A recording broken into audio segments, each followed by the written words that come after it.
والسلام على سید المرسلین اما بعد فاعوذ باللہ من الشیطان الرجیم بسم اللہ الرحمن الرحیم. پڑھیے الصلاۃ والسلام علیک یا رسول اللہ وعلی آلک واصحابک یا حبیب اللہ. الصلاۃ والسلام علیک یا نبی اللہ وعلی آلک واصحابک یا نور اللہ. نویت سنت الاعتکاف. پیارے پیارے اسلامی بھائیوں، سوشل میڈیا کے ناظرین، کراچی کے علاقے الیاس گوٹھ میں سنت و بھرے اجتماع کا سلسلہ جاری ہے. رب کریم ہم سب کا جمع ہونا اپنی بارگاہ میں قبول فرمائے. یہاں کے عاشقان رسول کو ان کی زبان میں وش آتکے کہتا ہوں. اللہ کریم ہم سب کو نبی پاک کے ذکر کی محفل میں بار بار آنے کی توفیق عطا فرمائے. آج یہاں اس گوٹھ میں آنے کی جو بڑی وجہ ہے، ہمارے حاجی اسماعیل واجہ جو امیر اہل سنت کا کافی انہوں نے قرب پایا، اور انہوں نے کچھ عرصہ پہلے مجھے پیغام بھیجا کہ کیا آپ ہمارے غریبوں کے علاقے میں گوٹھ میں بیان کرنے آئیں گے. تو ظاہر ہے کہ جس سے پرانا تعلق ہو، اور انہوں نے تو میرا بچپن بھی دیکھا ہے، اور جب میں چھوٹا سا تھا دعوت اسلامی کے ماحول میں تھا تو ان سے واقعی ہم نے سیکھا بھی ہے. امیر اہل سنت کی انہوں نے خدمت بھی کی. تو پھر ایسا نہیں ہے کہ ہم غریب کے علاقے میں نہیں جاتے. میں ابھی پچھلے ہفتے تھر کے ریگستانوں میں گیا تھا، اور وہاں 3 دن الحمدللہ ہمارا جدول رہا. ظاہر ہے کہ جدول میں یا شیڈیول میں گنجائش ہوگی تو حاضر ہو جائیں گے. تو آج ہمارے ماشاءاللہ شیڈیول میں مجھے خوشی ہو رہی ہے کہ آج پہلی بار میں اس گوٹھ میں آیا ہوں، اور اللہ کریم ہم سب کو آج کے اجتماع کی برکتیں بھی عطا فرمائے، اور اس تمام گوٹھ والوں پر اپنی رحمتوں کا نزول فرمائے. درود پاک پڑھنے کے بے شمار فضائل و برکات ہیں. مصطفیٰ جان رحمت شمع بزم ہدایت صلی اللہ تعالیٰ علیہ وسلم کا فرمان عالی شان ہے، جس کا مضمون ہے کہ بے شک تم میں سے قیامت میں میرے سب سے زیادہ نزدیک وہ ہوگا جس نے دنیا میں مجھ پر سب سے زیادہ درود پاک پڑھے ہوں گے. اب جو قیامت کے دن آقا کے قریب ہو گیا، اس کے تو وارے نیارے ہو جائیں گے، ساری مشکلیں آسان ہو جائیں گی، کیونکہ جو مشکل حل کرنے والی ذات ہے وہ نبی پاک علیہ الصلوۃ والسلام ہے. اچھا، پھر اگر میں آپ سے ایک سوال کروں کہ قیامت کے دن آپ کی کس سے ملاقات کرنے کی خواہش ہے؟ وہاں تو سارے لوگ ہوں گے نا، ساری دنیا کے مشہور لوگ بھی ہوں گے، ساری دنیا کے رہنما، سربراہ، صدر تو جناب مشہور لوگ، پھر علماء، آگے جائیں تو صحابہ، انبیاء، سب ہوں گے.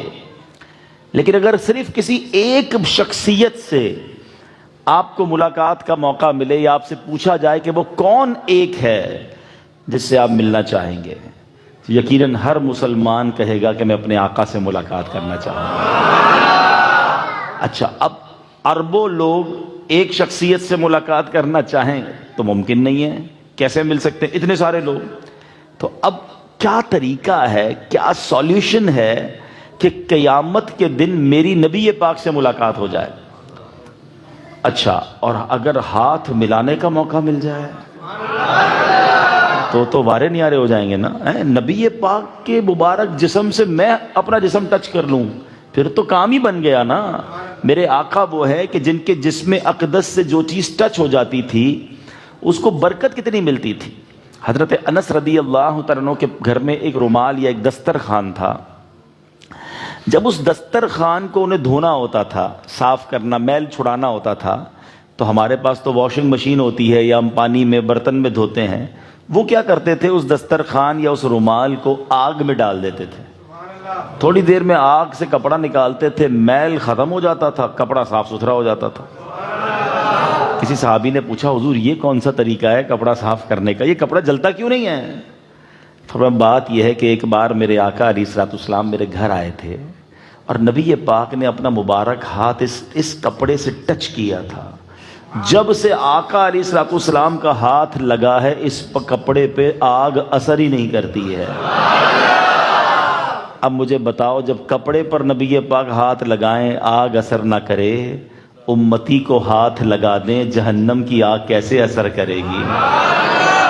اب آپ فارمولہ ڈھونڈتے ہیں، راستہ ڈھونڈتے ہیں کہ ملاقات کیسے ہوگی۔ بندہ کہتا ہے نا فلاں بندے سے ملا دو یار، بڑا شوق ہے کسی طرح فلاں سے ملا دو۔ میں قیامت کے دن نبی پاک صلی اللہ تعالی علیہ وآلہ وسلم سے ملنے کا فارمولہ آپ کو بتانے جا رہا ہوں، اور یہ ہم نہیں کہہ رہے، خود نبی پاک نے فارمولہ دیا ہے۔ آقا علیہ الصلوۃ والسلام نے راستہ دے دیا ہے کہ جس کو مجھ سے قیامت کے دن ملنا ہے اس کو کیا کرنا ہوگا۔ سرور کائنات صلی اللہ علیہ وسلم فرماتے ہیں کہ جو مجھ پر، حدیث پاک کا مضمون ہے، جو مجھ پر دن بھر میں 50 مرتبہ درود پاک پڑھے، میں قیامت کے دن اس سے مصافحہ فرماؤں گا۔ ہائے ہائے ہائے، اتنا چھوٹا سا کام اور اتنا بڑا انعام، کام بن گیا نا، گلی مک گئی، آقا سے ملاقات ہو گئی اور آقا نے مصافحہ کر لیا، تو پھر تو مغفرت ہی ہونی ہے نا۔ تو اب بتاؤ، اتنا بھی نہیں کر سکتے ہم، اتنے درود پاک بھی نہیں پڑھ سکتے، فضول باتوں میں ٹائم ضائع ہو رہا ہے، موبائل فون پر گھنٹوں لگے رہتے ہیں، وقت نہیں نکالتے تو درود پڑھنے کے لیے ٹائم نہیں نکالتے۔ آئیے نیت کریں، میں بھی نیت کروں، آپ بھی نیت کریں کہ روزانہ کثرت کے ساتھ درود پاک پڑھیں گے۔ آئیے محبت کے ساتھ ایک بار با آواز بلند درود پاک پڑھ لیں۔ صلو علی الحبیب صلی اللہ تعالی علی محمد صلی اللہ علیہ وسلم۔ آج میں آپ کو قرآن مجید فرقان حمید کا ایک ایسا واقعہ سنانے آیا ہوں جس کو خود تفاسیر قرآن میں علماء نے، بزرگوں نے لکھا کہ یہ احسن القصص ہے، یہ بہترین قصہ ہے۔ یعنی قرآن میں بہت ساری واقعات ہیں، مگر ون آف دا بیوٹیفل، بہترین قصوں میں سے جو قصہ ہے وہ ہے حضرت یوسف علیہ السلام کا قصہ۔ اور وہ اتنا عجیب و غریب ہے، اتنے یوں سمجھے اپ اینڈ ڈاؤنز ہیں، اتنے نشیب و فراز ہیں کہ عقل حیران ہو جاتی ہے کہ ایک ہی بندے کی زندگی میں اتنے نشیب و فراز، اتنے پرابلمز ہیں، اتنی مشکلیں، مگر اللہ کریم نے ان کو ان مشکلوں سے پھر نجات دی اور کیسا مرتبہ عطا فرمایا۔ بڑا کمال کا واقعہ ہے یہ پورا واقعہ۔ اگر آپ پڑھنا چاہتے ہیں تو یہ قرآن پاک کی سورہ یوسف میں آپ اس کو پڑھ سکتے ہیں، تفسیر قرآن صراط الجنان میں بھی موجود ہے۔ میں اس کو انشاءاللہ اس کا خلاصہ بیان کرنے کی کوشش کروں گا، اور یہ پورا واقعہ بیان کرنے کی 2-3 نیتیں ہیں۔ ایک نیت تو یہ کہ اللہ کے نبی حضرت یوسف علیہ الصلوۃ والسلام کی جو آزمائشیں اور ان کا صبر، ان کا معافی، ان کا درگزر، یہ سب ہم سیکھیں۔ دوسرا، قرآن پاک سے محبت بڑھے کہ ہمارے رب کے کلام میں کیا کیا موجود ہے، مگر ہمارے پاس یہ ٹائم ہی نہیں ہے کہ ہم قرآن پڑھیں یا سمجھیں۔ دنیا بھر کی کہانیاں، واقعات، سٹوریز پتہ ہوتی ہیں، نہیں پتہ ہوتا تو انبیاء کی باتیں نہیں پتہ ہوتی، صحابہ کی باتیں نہیں پتہ ہوتی۔ تو قرآن سے دور رہ کر زندگی اچھی نہیں ہے۔ تو بہرحال پہلے واقعہ سنتے ہیں، پھر اس واقعے سے ہمیں کیا سبق ملے گا، ہمیں سیکھنا کیا ہے، میں نے اور آپ نے اپنی زندگی میں اس سے کیا حاصل کرنا ہے۔ حضرت یوسف علیہ الصلوۃ والسلام نے خواب دیکھا، اس کا ذکر قرآن میں موجود ہے۔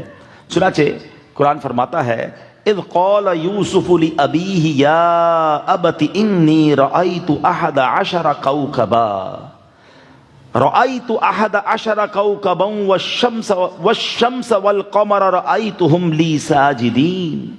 ترجمہ یاد کرو، جب یوسف نے اپنے باپ سے کہا اے میرے باپ، میں نے 11 ستاروں اور سورج اور چاند کو دیکھا ہے۔ خواب میں کیا دیکھا ہے؟ 11 ستارے دیکھے، سورج دیکھا اور چاند دیکھا ہے، اور میں نے انہیں اپنے لیے سجدہ کرتے ہوئے دیکھا ہے کہ یہ سب مجھے سجدہ کر رہے ہیں۔ اب والد اللہ کے نبی تھے حضرت یعقوب علیہ السلام، آپ نے کہا یہ خواب اپنے بھائیوں کو مت بتانا، وہ تم سے حسد کریں گے۔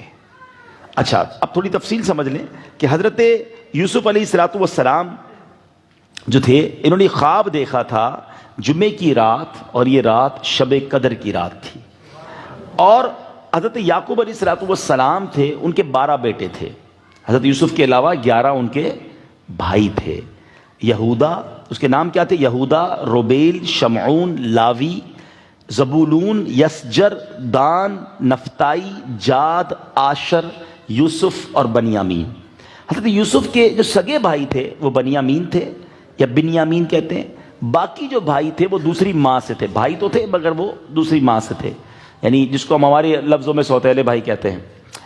اچھا، اب آپ کے والد نے تو آپ کو منع کیا کہ بھائیوں کو مت بتانا وہ اگر وہ حسد کریں گے، مگر ہوا یہ کہ بھائیوں کو حضرت یوسف علیہ السلام سے حسد ہو گیا، کیونکہ والدین بڑا پیار کرتے تھے ان سے، ان کی پیشانی پر، ان کے چہرے پر نور نبوت چمکتا تھا، وہ بڑی محبت دیتے تھے۔ اور اب بھائیوں نے حسد کیا اور حضرت یعقوب علیہ السلام سے ریکویسٹ کی کہ ہمیں اپنے بھائی کو لے جانے دیں، ہم اس کو کھیلنے کے لیے لے جانا چاہتے ہیں۔ حضرت یعقوب علیہ السلام ڈرتے تھے کہ کہیں یہ لے جائیں اور ان کو نقصان نہ ہو جائے، لیکن انہوں نے بڑی ریکویسٹ کی اور بڑی منتیں کی، ہمیں موقع دے، اپنے بھائی کو ہم باہر لے کے جانا چاہتے ہیں۔ اور حضرت یعقوب علیہ السلام نے اجازت دے دی، اور جب وہ حضرت یعقوب علیہ السلام کی اجازت سے لے کر گئے تو آپ نے تعویذ کے طور پر اپنا ایک رومال کہہ لیں، کرتا کہہ لیں، ان کے گلے میں باندھ دیا۔ حضرت یوسف علیہ السلام کو جب یہ بھائی لے کر گئے تو پہلے تو خوب مارا، جنگل میں لے گئے، پہلے تو خوب مارا اور پھر اپنے اس چھوٹے بھائی کو کنویں کے اندر دھکا دے دیا۔ یعنی اپنے طور پر تو انہوں نے ان کو مارنے کا پورا انتظام کر لیا، اتنی اونچائی سے اگر کوئی کنویں میں نیچے گرے گا تو اس نے مر ہی جانا ہوتا ہے، مگر جیسے ہی انہوں نے دھکا دیا اور کنویں میں گرا دیا تو جبریل امین کو رب تعالیٰ نے بھیجا اور انہوں نے ان کو پانی میں ڈوبنے کے بجائے اپنے پروں پر سنبھالا اور کنویں میں ایک پتھر پر بٹھا دیا اور ان کے ہاتھ پاؤں بھی کھول دیے۔ انہوں نے ہاتھ پاؤں بھی باندھ دیے تھے، بھائی کو پہلے مارا اور ہاتھ پاؤں باندھ کر کنویں میں گرا دیا، ایسے بھائی تھے۔ اور اب حضرت جبرائیل نے کیا کیا، ہاتھ پیر بھی کھول دیے اور اس کے بعد پتھر پر بٹھا دیا، اور اس کے بعد جو کرتا حضرت یعقوب علیہ السلام نے گردن میں ڈالا تھا وہ کھول کر ان کے گلے میں ان کو پہنایا۔ اللہ کریم نے اس کرتے کی برکت یہ ظاہر ہوئی کہ اس سے روشنی نکلنا شروع ہوئی اور اندھیرا کنواں جو ہے وہ روشنی والا ہو گیا۔ اچھا، اب تھوڑے عرصے کے بعد اللہ پاک کی یہ سمجھے کہ حضرت اللہ کے نبی حضرت یوسف علیہ السلام بھی تو کمال کی ہستی تھے نا۔ آپ جس کنویں میں گئے وہ کنواں کھارا تھا، مگر چونکہ 3 دن آپ اس کنویں میں رہے تو برکت یہ ہوئی کہ وہ کھارا پانی جو ہے وہ میٹھا ہو گیا۔ اچھا، اب ان بھائیوں نے رونا دھونا مچانا شروع کیا، آپ کے جو کپڑے تھے، لباس، کرتا آپ کا اتار لیا تھا تو اس پر بکری کا خون بھی لگا دیا، اور روتے ہوئے جھوٹے بہانے بنا کر حضرت یعقوب کے پاس گئے کہ ہم تو لے کر گئے تھے، بھیڑیا آ گیا اور حضرت یوسف کو لے کر چلا گیا، دیکھیں ہم اس کا کرتا بھی لائے ہیں، اس نے بھیڑیا کھا گیا اور لہو لہان بھی کر دیا۔ تو حضرت یعقوب علیہ السلام نے، اللہ کے نبی بھی تھے، عقل ظاہر انبیاء کی بہت زیادہ ہوتی ہے، آپ نے کرتا دیکھ کر کہا کہ بڑا سمجھدار، ہوشیار اور سیانہ بھیڑیا تھا کہ میرے بیٹے کو کھا بھی گیا اور لباس پر کوئی خراش بھی نہیں آئی ہے۔ یعنی وہ بے وقوفی انہوں نے یہ کی تھی کہ کپڑے پورے صحیح سلامت تھے، پھٹے نہیں تھے، کرتا پورا پراپر سیدھا کرتا تھا، وہ اس میں خون لگا دیا۔ تو آپ نے کہا یہ کیسا بھیڑیا تھا جس نے میرے بچے کو کھایا اور لباس پر کوئی نشان ہی نہیں آیا؟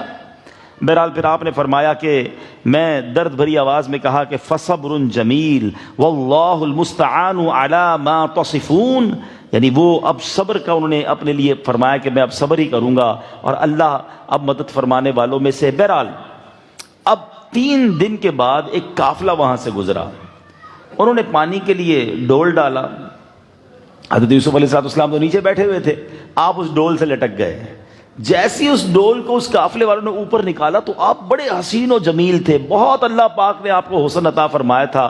جب آپ کا حسن دیکھا، ایک چھوٹا سا خوبصورت سا نوجوان بچہ دیکھا تو وہ قافلے والے تو بڑے متاثر ہوئے، مگر وہ ظالم بھائی جو تھے اس زمانے میں جو انہوں نے ظلم کیا تھا، بعد میں سب توبہ کی، وہ آگے بتاؤں گا میں آپ کو۔ تو اب کیا ہوا کہ ان لوگوں کیا کرتے تھے، روز آتے تھے چیک کرنے کے لیے، جب انہوں نے دیکھا کہ کنویں میں نہیں ہے حضرت یوسف علیہ السلام تو پھر قافلہ ڈھونڈا تو قافلے میں مل گئے، تو کہا یہ تو ہمارا بھاگا ہوا غلام ہے، اپنے بھائی کو کہتے ہیں یہ ہمارا بھاگا ہوا غلام ہے اور ہم اس سے بہت تکلیف میں ہیں، آپ ایسا کرو اگر اس کو کہیں دور لے جاؤ نا، کسی اور ملک لے جاؤ تو ہم بڑا سستے پیسوں میں آپ کو بیچ دیں گے۔ اب ذرا آزمائش کاؤنٹ کیجئے گا، پہلے بھائیوں نے مارا، پھر کنویں میں ڈال دیا ہے، اس کے بعد بیچ دیا۔ آپ دیکھ رہے ہیں، یعنی انتہا دیکھیں آزمائشوں کی، آپ کو بیچ دیا گیا اور اب یہ جو قافلہ ہے، قافلے والے جو ہیں وہ ان کو خرید کر حضرت یوسف علیہ السلام کو لے کر چلے گئے۔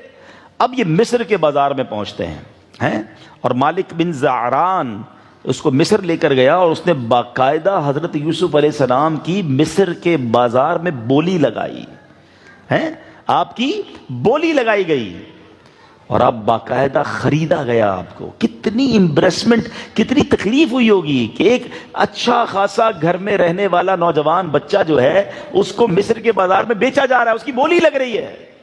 اور اب عزیز مصر جو وہاں اس وقت کا مصر کا بادشاہ تھا، اس کو یہ بڑا خوبصورت تھے آپ، تو اس نے خرید لیا، اپنے شاہی محل لے گیا اور اپنی بیوی زلیخا کے پاس پیش کر دیا کہ ایک بڑا خوبصورت نوجوان دیکھو کیسا غلام لایا۔ اب جب آپ ان کے گھر میں پہنچے وہاں اور معاملہ الٹا ہو گیا کہ زلیخا جو ہے اس کا دل جو ہے یوسف علیہ السلام کی طرف مائل ہونا شروع ہوا۔ اللہ کریم نے بہت حسین بنایا تھا، بہت حسن و جمال کے آپ پیکر تھے۔ اب اس ملکہ نے برا ارادہ چاہا، مگر آپ خوف خدا کے پیکر تھے، آپ کے پاس موقع تھا گناہ کرنے کا۔ دعوت دے رہی ہے عورت ہے اور بڑا محل ہے، آرام دہ بستر ہیں، مگر یہ اللہ کے چنے ہوئے بندے تھے۔ آپ نے کہا نہیں، یہ گناہ میں نہیں کر سکتا۔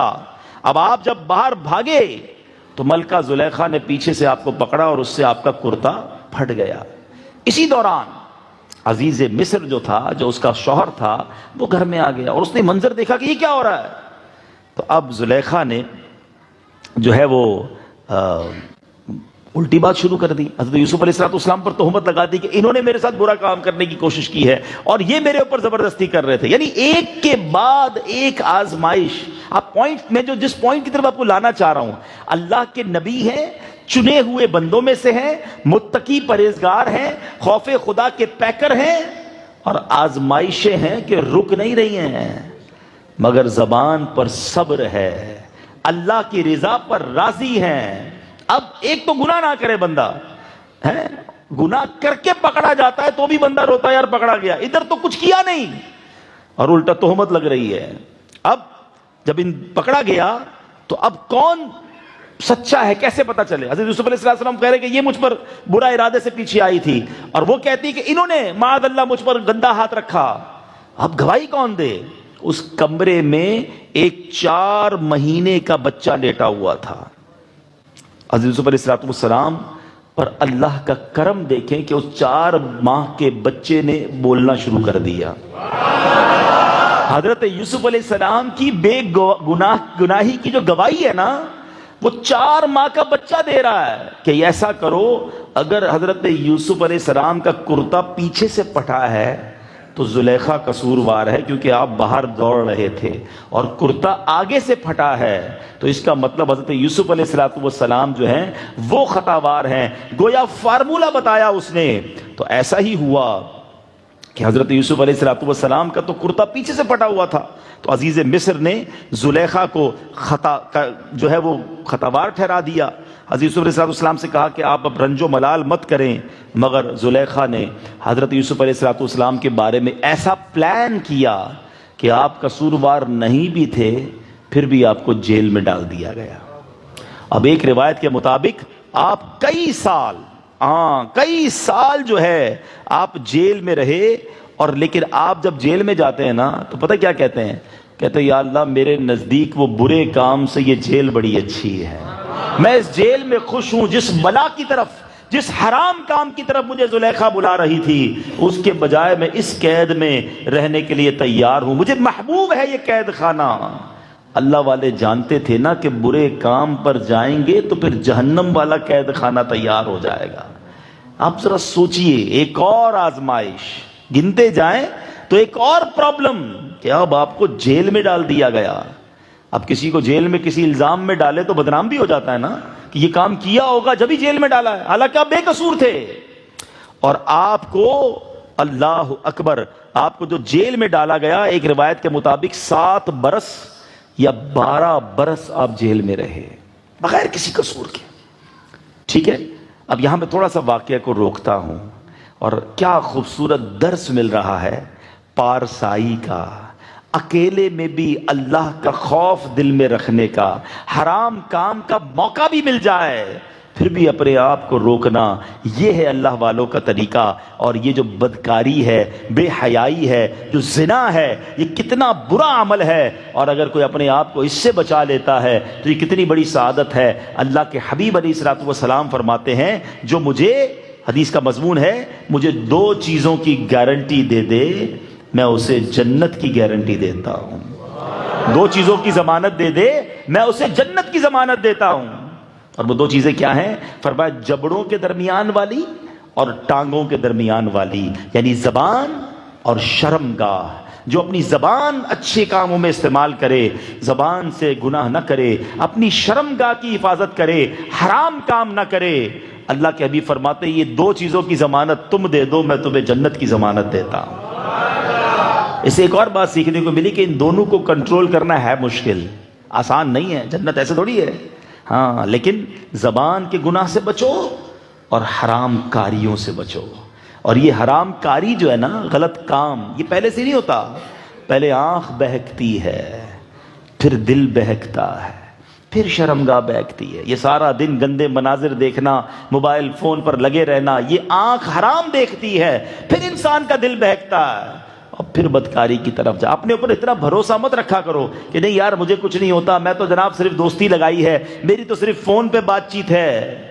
آہستہ آہستہ اسی طرح بندہ حرام کی طرف جاتا ہے، اور یہ بدکاری اتنا برا فعل ہے۔ ایک اور حدیث پاک مجھے یاد آئی کہ قیامت کے دن جن خوش نصیبوں کو اللہ کے عرش کا سایہ ملے گا نا، ان خوش نصیبوں میں ایک وہ شخص بھی ہے جس کے بارے میں حدیث میں فرمایا کہ جس کو کوئی حسن و جمال والی، مال و دولت والی عورت گناہ کے لیے بلائے اور وہ کہے کہ میں اللہ سے ڈرتا ہوں، اللہ سے ڈرتا ہوں، میں یہ کام نہیں کر سکتا، تو فرمایا جو یہ کرے گا اس کو قیامت کے دن اللہ کے عرش کا سایہ ملے گا۔ مگر ادھر آج حال کیا ہے؟ ادھر تو لوگ ڈھونڈتے ہیں گناہ کے موقع، ارے یار ادھر چلتے ہیں، وہ والے علاقے میں چلتے ہیں، فلاں جگہ چلتے ہیں، فلاں پارٹی میں چلتے ہیں، فلاں شہر چلتے ہیں، ڈھونڈ ڈھونڈ کر گناہ کرتے ہیں۔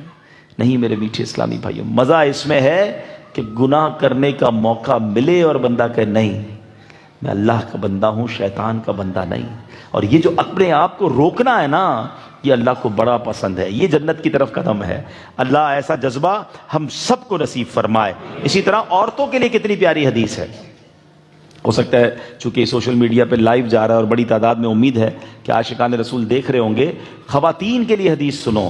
نبی پاک علیہ الصلوۃ والسلام فرماتے ہیں کہ عورت جب اپنی 5 نمازیں پڑھے اور اپنے ماہ رمضان کے روزے رکھے اور اپنی شرمگاہ کی حفاظت کرے اور اپنے شوہر کی اطاعت کرے تو جنت کے جس دروازے سے چاہے داخل ہو جائے۔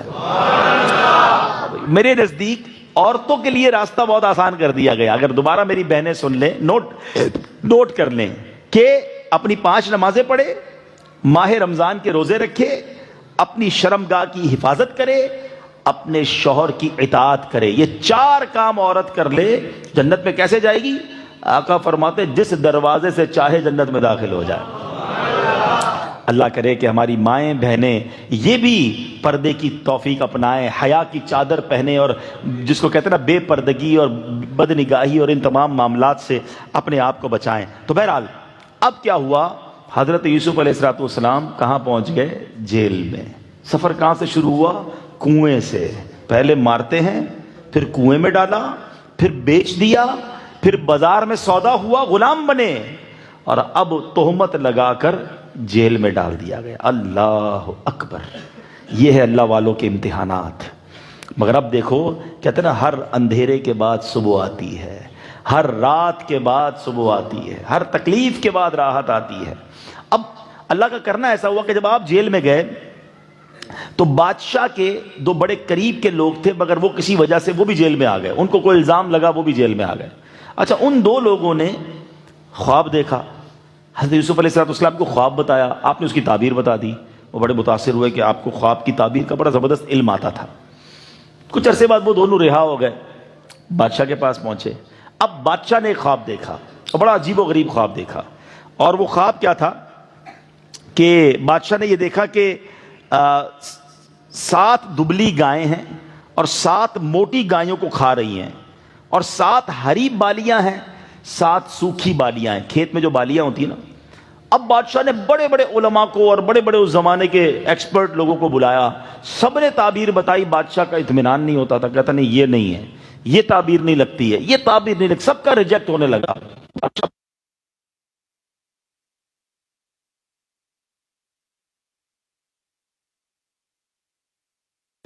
اس کو زبردست جو ہے نا وہ آئے اور سارا خواب سنایا، آپ نے اس کی جو تعبیر بتائی وہ سب سے انوکھی تھی، سب سے نرالی تھی۔ آپ نے فرمایا کہ ایسا کرو کہ 7 برس تک مسلسل کھیتی لگاؤ، اناج اگاؤ، کھیت بساؤ، اور بالیوں کو محفوظ کر لو۔ 7 برس تک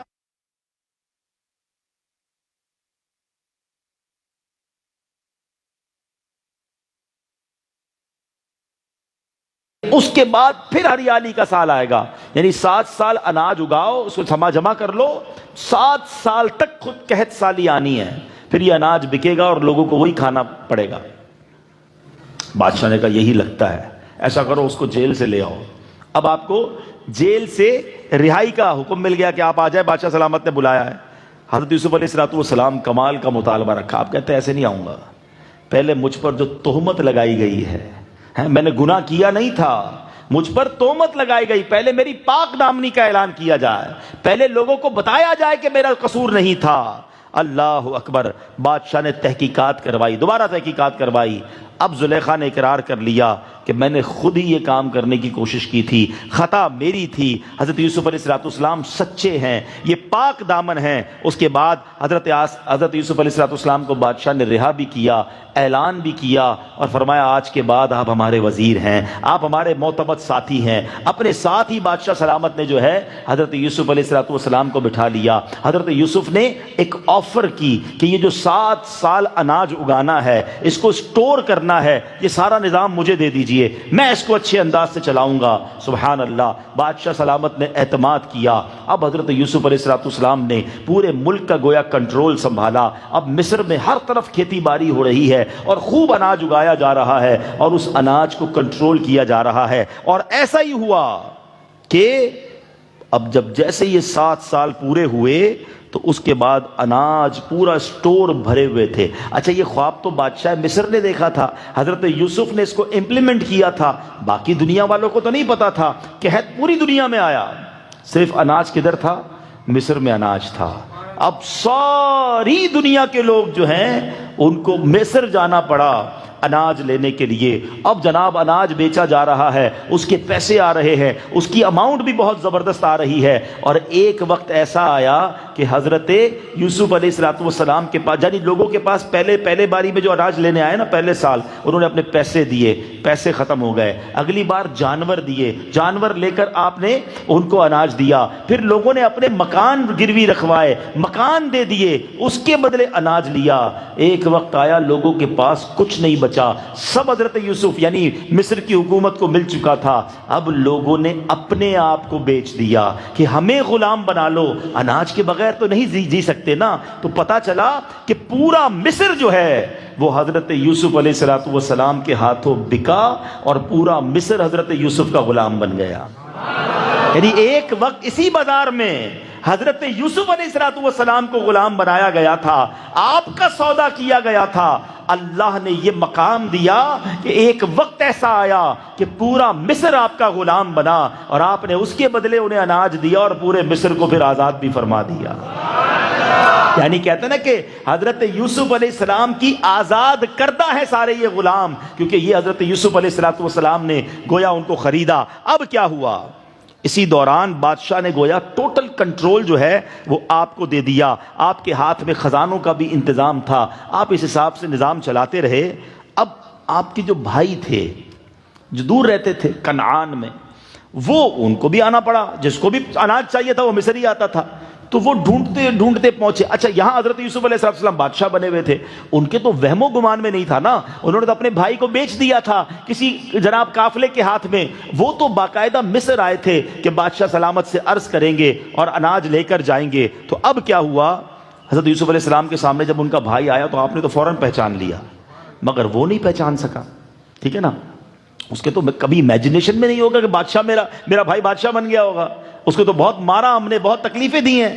تو اب کیا ہوا کہ آپ نے جو ہے ان کو غلہ دے دیا اور کہا کہ تمہارا ایک بھائی بنیامین بھی ہے, اب اگلی بار اس کو لے کر آؤ گے تو غلہ ملے گا ورنہ غلہ نہیں ملے گا.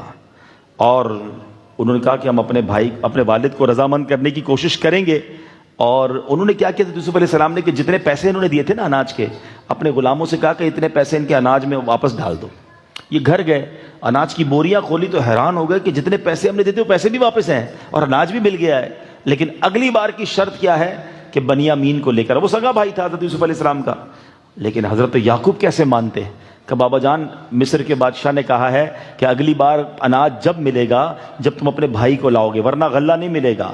اور دیکھو بادشاہ کتنا اچھا ہے, ہمارے پیسے بھی واپس کر دیے ہیں, ہماری بات مان لے. حضرت یعقوب کہتے نہیں, تم نے میرا ایک بیٹا کھویا ہے, بڑا تم نے ظلم کیا, اب میں اپنے دوسرے بیٹے کو تمہیں نہیں دوں گا. وہ منتیں کرتے رہے, وہ منع کرتے رہے, آخر کار جس کو کہتے ہیں نا کہ دل بھاری کر کے حضرت یعقوب علیہ السلام نے اجازت دی کہ ٹھیک ہے تم بنیامین کو لے جاؤ. اور اب جب بنیامین جاتے ہیں تو حضرت یوسف علیہ السلام نے فوراً اپنے بھائی کو پہچان لیا, تو بنیامین کو بلایا اور اپنے برابر میں بٹھایا اور اس کو کان میں بتا دیا کہ میں ہی تمہارا بھائی حضرت یوسف ہوں. اب وہ بھائی تو اللہ اکبر حیران ہو گیا کہ اللہ پاک نے میرے بھائی کو اتنا بڑا مرتبہ دیا. اچھا, ان کو اناج بھر دیا سارا اور کہا کہ تمہیں یہ بھائی واپس نہیں ملے گا, جاؤ.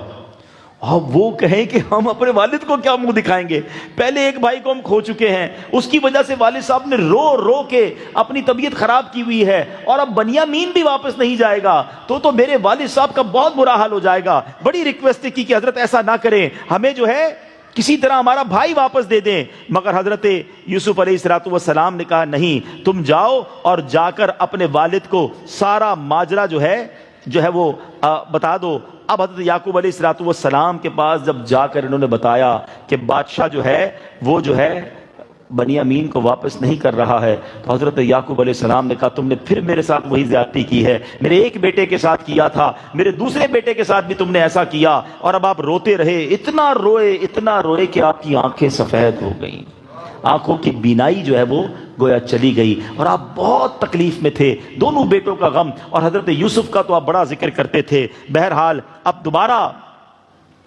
جو ہے وہ آئے حضرت یوسف علیہ السلام کے پاس اور آ کر کہتے ہیں کہ ہمارے پاس تو اب کچھ پیسے بھی نہیں ہیں, کھوٹے سکے لائے ہیں, کچھ خیرات میں ہی ہمیں غلہ دے دیجئے. اور اپنے زبانی گھر کی داستان بھی سنائی. تو اب جب یہ سارا واقعہ سنا کہ والد صاحب اتنی تکلیف میں ہیں, اتنا رو رہے ہیں, تو حضرت یوسف علیہ السلام کی آنکھوں سے بھی آنسو جاری ہو گئے, اور آپ نے اب بتایا کہ تم جانتے ہو میں کون ہوں, میں وہی تمہارا بھائی یوسف ہوں جس کو تم نے گھر سے نکالا تھا, مجھے مارا تھا, کنویں میں ڈالا تھا, اور میں ہی تمہارا بھائی ہوں. اب وہ سارے بھائی جو ہیں وہ رونے لگے, اور اس کے بعد کہا کہ یہ میرا بھائی بنیامین ہے اور ہم دونوں سگے بھائی ہیں. بہت شرمندہ ہوئے, بڑی معافیا مانگی, ہم خطا کار ہیں, ہم سے مسٹیک ہو گئی, اللہ نے آپ کو بڑی فضیلت دی ہے. تو اللہ کریم نے سبحان اللہ کتنا بڑا دل دیا تھا حضرت یوسف علیہ السلام کو. آپ نے فرمایا جاؤ میری طرف سے تم سب کو معاف ہے.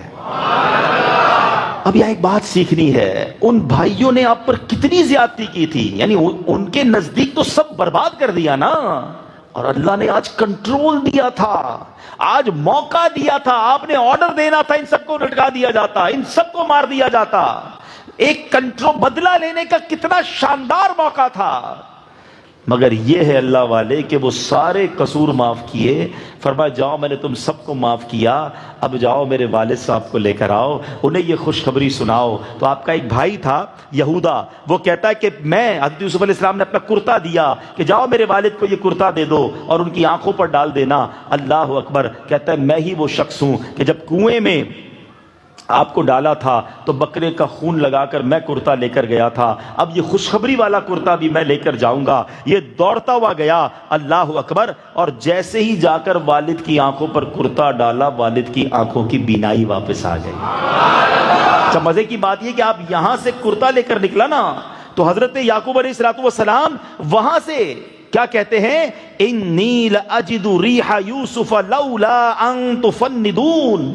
قرآن کہتا ہے یہ کہا بے شک میں یوسف کی خوشبو پاتا ہوں، اگر مجھے یہ نہ کہو کہ بہک گیا، میرا مذاق مت اڑانا، تم کو لگے گا میں بہکی باتیں کر رہا ہوں، مجھے آج بھی ابھی یوسف کی خوشبو آ رہی ہے۔ بیٹے کہتے کیسی باتیں کر رہے ہو بابا جان، اتنا دور کہاں یوسف علیہ السلام کی خوشبو کیسے آ گئی؟ مگر وہ کرتا جب مصر سے نکلا ہے تو آپ کو حضرت یوسف کی خوشبو آ رہی ہے، آنکھ پر رکھا جاتا ہے تو بینائی آ رہی ہے۔ اللہ اکبر! قرآن میں کیا کمال کا تبرک کا ثبوت موجود ہے کہ حضرت یوسف کا کرتا جو ہے حضرت یعقوب کی آنکھ میں ڈالا گیا تو بینائی آ گئی۔ تو اگر آج بھی کوئی نبی پاک سے منسوب، اولیاء سے منسوب، صحابہ سے منسوب کوئی تبرک اپنے پاس رکھتا ہے، اس سے برکت لینا چاہتا ہے، تو یہ تو قرآنی ثبوت موجود ہے۔ بہرحال کمال کا واقعہ ہے، یقین کرے اس کا واقعے کو اب میں مشورہ دوں گا، بیان کا وقت چونکہ تھوڑا ہوتا ہے میں بہت تفصیل سے بیان نہیں کر سکوں گا، ورنہ میں چاہوں گا کہ آپ ضرور اس واقعے کو پڑھیں، ایمان تازہ ہو جاتا ہے۔ اس کی اتنی ساری یوں سمجھے ڈیٹیل ہے،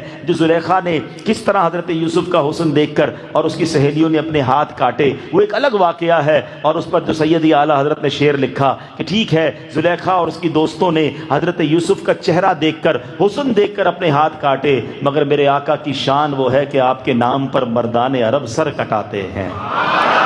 حسن یوسف پہ کٹی مصر میں انگشت زنا، سر کٹاتے ہیں تیرے نام پہ مردان عرب۔ اب جب حضرت یوسف علیہ السلام کو، حضرت یعقوب علیہ السلام کو جب وہ آئے تو حضرت یوسف علیہ السلام پورا لشکر لے کر ایک کر و فر کے ساتھ، جاہو جلال کے ساتھ، ایک زبردست انداز سے استقبال کے لیے، اپنے والدین کے استقبال کے لیے مصر کے دروازے پر کھڑے ہو گئے۔ دور سے حضرت یعقوب نے دیکھا کہ یہ کیسا لشکر ہے، یہ کیسی جناب فضا ہے۔ کہا کیا فرعون کا لشکر ہے؟ کہا نہیں حضور، آپ کے صاحبزادے حضرت یوسف کو اللہ نے یہ مقام دیا ہے، اور یہ ان کا جلوس، یہ ان کا لشکر ہے، یہ پرچم لیے آپ کے استقبال کے لیے کھڑے ہیں۔ اوپر آسمان کی طرف جب نظر کی گئی تو ملائکہ نے بھی گھیرا ڈالا ہوا تھا۔ کیا کمال کا منظر ہوگا کہ شان و شوکت کے ساتھ ان باپ بیٹے کی ملاقات ہوئی، برسوں بعد ملاقات ہو رہی ہے۔ مفسرین لکھتے ہیں جب حضرت یوسف علیہ السلام حضرت یعقوب سے ملتے ہیں، گلے لگ کر بہت آنسو بہاتے ہیں، کیا پیار بھرا منظر ہوگا۔ اور اس کے بعد جب دربار میں سب جاتے ہیں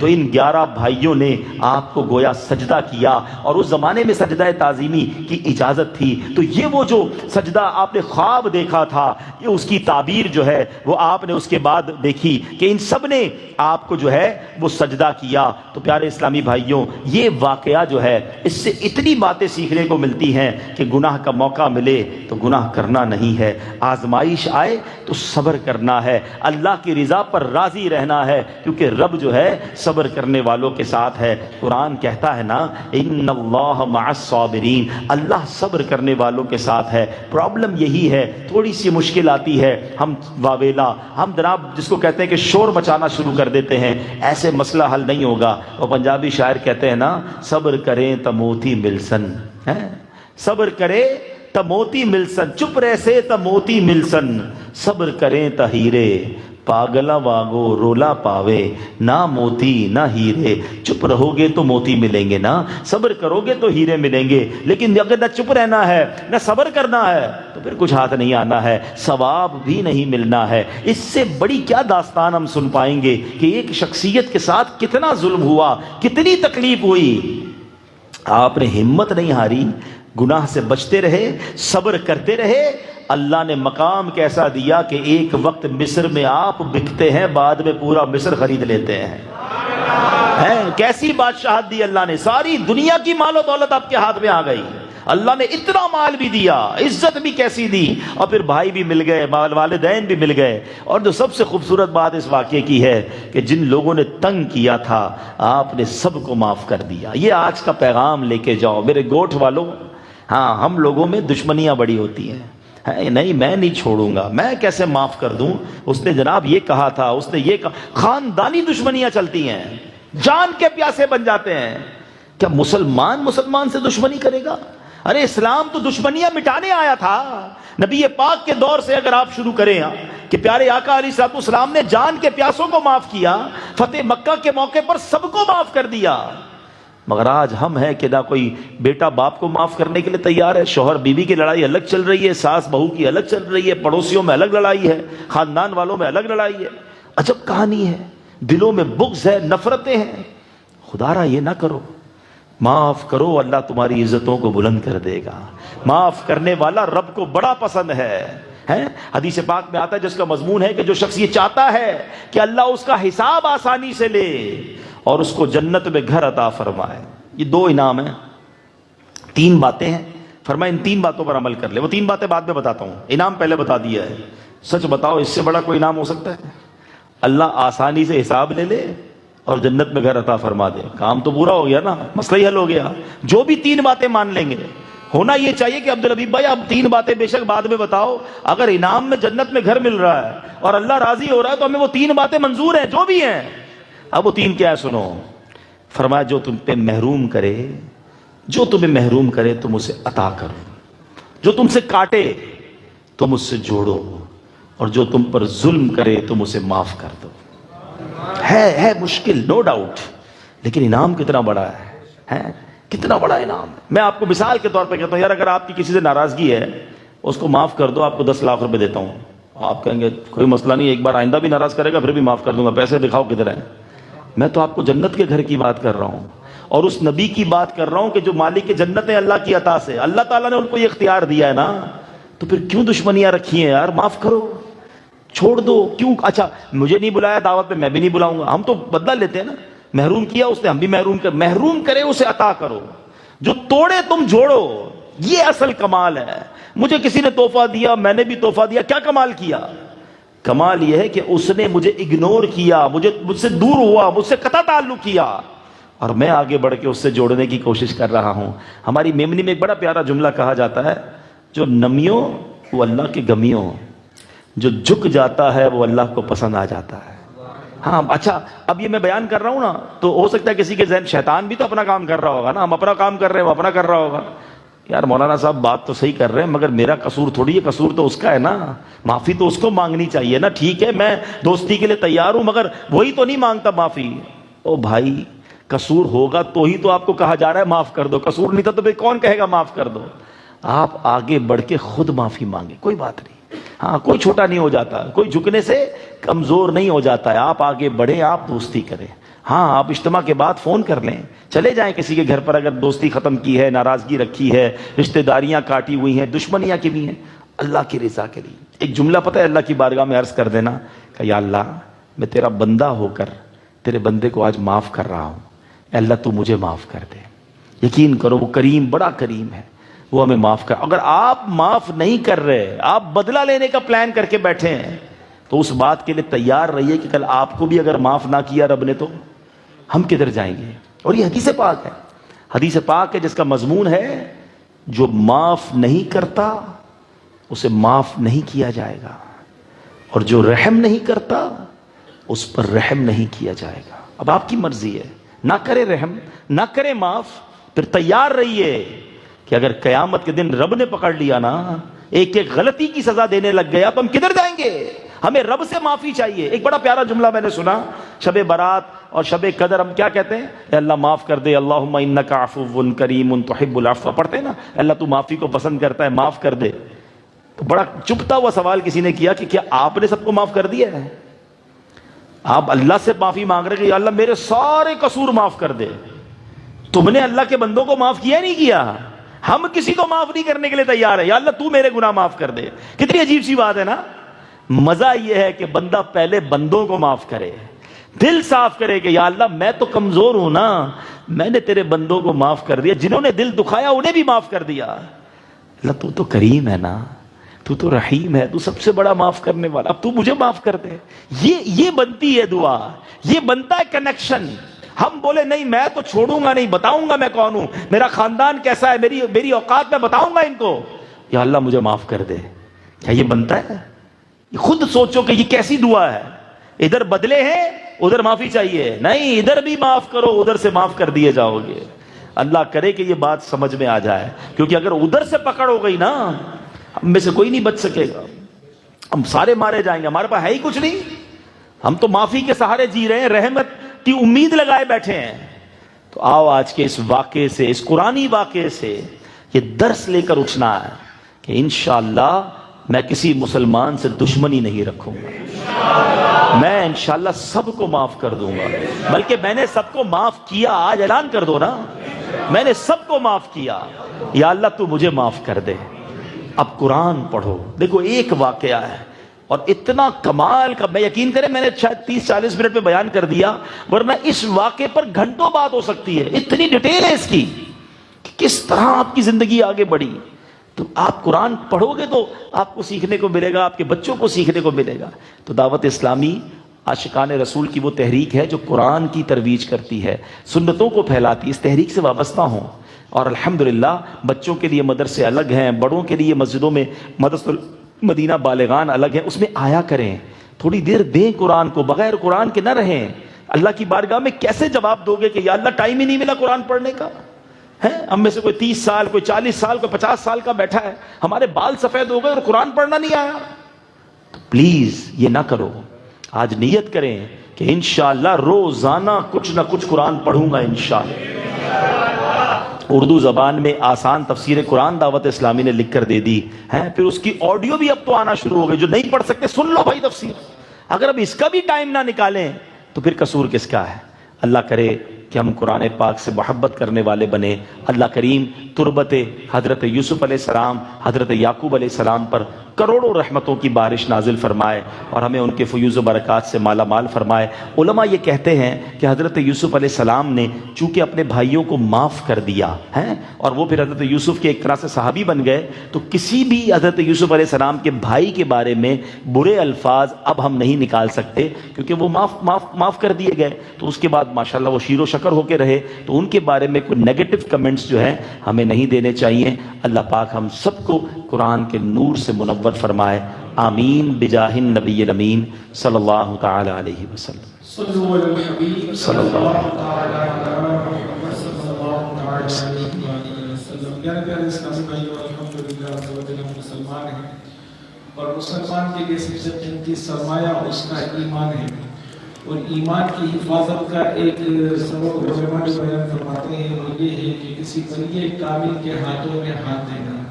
اور حضور سید غوث پاک رحمۃ اللہ تعالیٰ علیہ کی جو کیا شان ہے، حضور غوث پاک رحمۃ اللہ تعالیٰ علیہ فرماتے ہیں کہ میرا کوئی بھی مرید بغیر توبہ کیے نہیں مرے گا۔ درمیان میں شورا موجود ہیں، وکیل عطار بھی ہیں، اور یہ امیر سنت کے ذریعے غوث پاک رحمۃ اللہ تعالیٰ علیہ کے مریدوں میں داخل فرماتے ہیں، اس بات کی مجاز ہے۔ تو میں ان سے عرض کروں گا کہ ہمیں توبہ بھی کروا دیں اور حضور غوث پاک رحمۃ اللہ تعالیٰ علیہ کے مریدوں میں داخل فرمائیں۔ ماشاءاللہ ماشاءاللہ۔ جو اسلام میں مرید ہونا چاہیں، جس طرح میں کہتا جاؤں دہراتے جائیں۔ بسم اللہ الرحمن الرحیم، الصلاۃ والسلام علیک یا رسول اللہ وعلی آلک واصحابک یا حبیب اللہ، لا الہ الا اللہ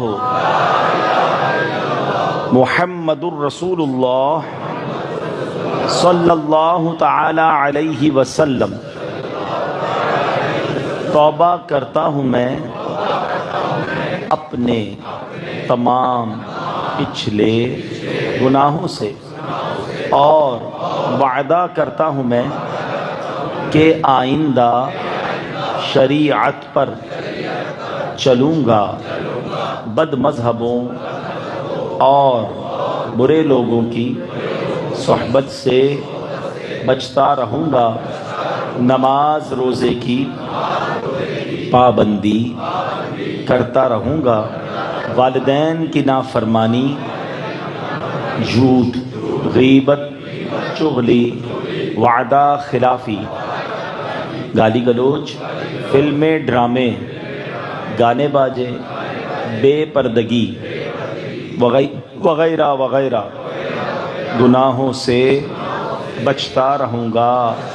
اے اللہ میری اس توبہ کو قبول فرما اور مجھے میرے وعدے پر ثابت قدم رکھ۔ مرید ہوتا ہوں میں خاندان عالی شان قادریہ، رضویہ، عطاریہ میں نے اپنا ہاتھ آپ کے ذریعے سے شیخ طریقت، امیر اہل سنت کے ہاتھ میں دیا اور ان کے ذریعے سرکار بغداد حضور غوث پاک رضی اللہ تعالی عنہ کے ہاتھ میں دیا۔ اے اللہ مجھے جناب غوث اعظم کے مریدوں میں قبول فرما اور کل قیامت میں غوث پاک کے غلاموں میں اٹھا۔ صلاۃ والسلام علیک یا نبی اللہ وعلی آلک واصحابک یا نور اللہ۔ یہ پڑھنا ہے۔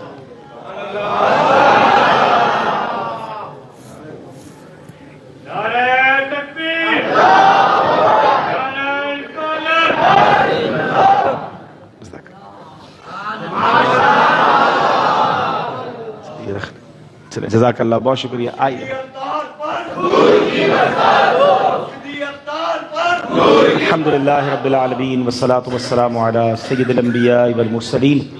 اللہم ربنا آتنا فی الدنیا حسنۃ وفی الآخرۃ حسنۃ وقنا عذاب النار وقنا عذاب القبر وقنا عذاب الحشر وقنا حساب الميزان۔ اللهم أعني على ذكرك وشكرك وحسن عبادتك۔ رب کریم ہم سب کا جمع ہونا اپنی بارگاہ میں قبول فرما، ہمارے تمام صغیرہ کبیرہ گناہوں کو معاف فرما، ہمارے ماں باپ کی، نبی پاک علیہ الصلوۃ والسلام کی ساری امت کی بخشش فرما۔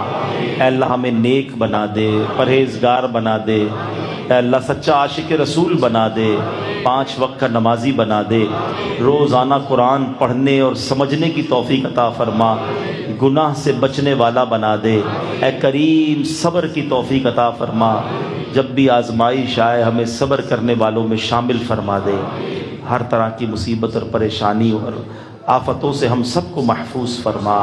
اے اللہ جتنے بیمار ہیں انہیں شفا عطا فرما، پرچیوں کے ذریعے بھی بیمار بچی اور بچوں کے لیے، اسلامی بہنوں کے لیے بھی دعا کے لیے کہا گیا۔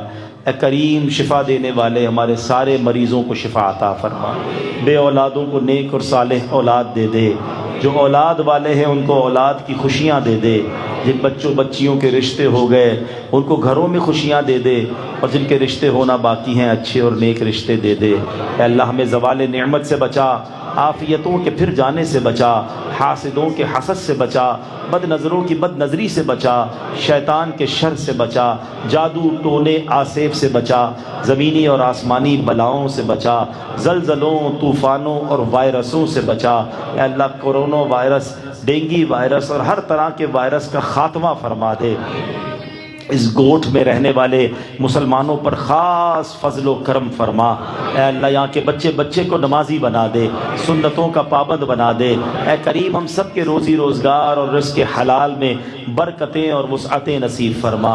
اے اللہ ہماری دعوت اسلامی کو مزید ترقیاں اور عروج عطا فرما۔ قبلہ امیر اہل سنت، تمام علماء اور مشائخ اہل سنت اور ہمارے والدین کا سایہ ہمارے سروں پر تا دیر قائم و دائم فرما۔ ربنا تقبل منا انک انت السمیع العلیم وتب علینا یا مولانا انک انت التواب الرحیم۔ رب یسر ولا تعسر وتمم لنا بالخیر یا فتاح وبک نستعین۔ اے اللہ اس مسجد کو آباد فرما، اس کو آباد کرنے والوں کے گھروں کو آباد فرما۔ آج کے اجتماع کو سجانے میں جن لوگوں نے جس طرح بھی حصہ ملایا، دعوت دی، دامے درمے قدمے سخنے، میرے مالک سب کا سینہ مدینہ بنا دے۔ جو تڑپ رہے ہیں انہیں جلدی جلدی مدینہ دکھا دے۔